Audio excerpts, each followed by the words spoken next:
సమాధాన పరుచువారి సంతతి నిలుచును. దాని అనుభవం చాలా గొప్పదే. వారు రోషం కలిగి ఉంటారు. వాళ్ళు సాధించలేనివంటూ ఏవి ఉండవు. వారికి అన్ని చేతనవుతాయి. వారు సమర్థవంతులుగా ఉంటారు, ప్రతిభావంతులుగా ఉంటారు.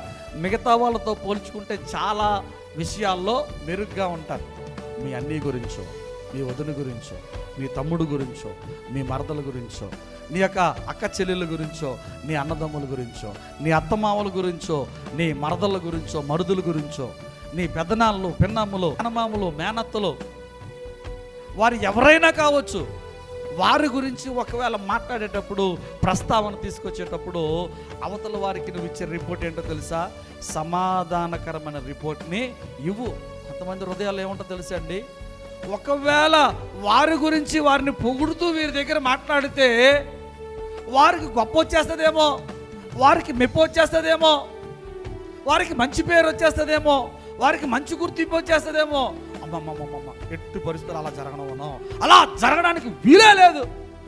వాళ్ళని పాడు చేసే క్రమంలో నా ప్రాణమైనా తీసేసుకుంటాను, కానీ నా నోటితో మంచి మాట, నా నోటితో సమాధానకరమైన వార్త, నా నోటితో కలలో కూడా వాళ్ళ గురించి పాజిటివ్గా చెప్పను అనే దుర్మార్గులు ఉంటారే, అనే దుష్టులు ఉంటారే, అనే పనికి మాల ఒకతరబోతులు ఉంటారే, వారి సంతానం నిలవబడదండి భూమి మీద.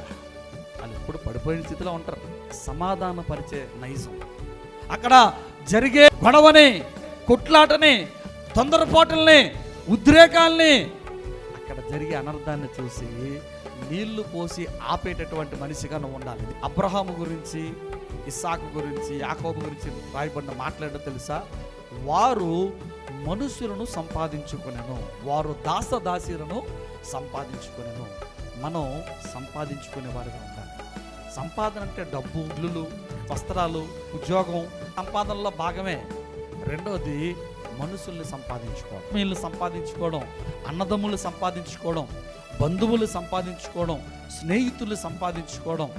ఇది సంపాదించుకోవాలి. డబ్బు ఎవరైనా సంపాదిస్తారు, బంగారం ఎవరైనా సంపాదిస్తారు, భూములు, భవనాలు ఎవరైనా సంపాదిస్తారు, కానీ మనుషుల్ని సంపాదించడమే కష్టం.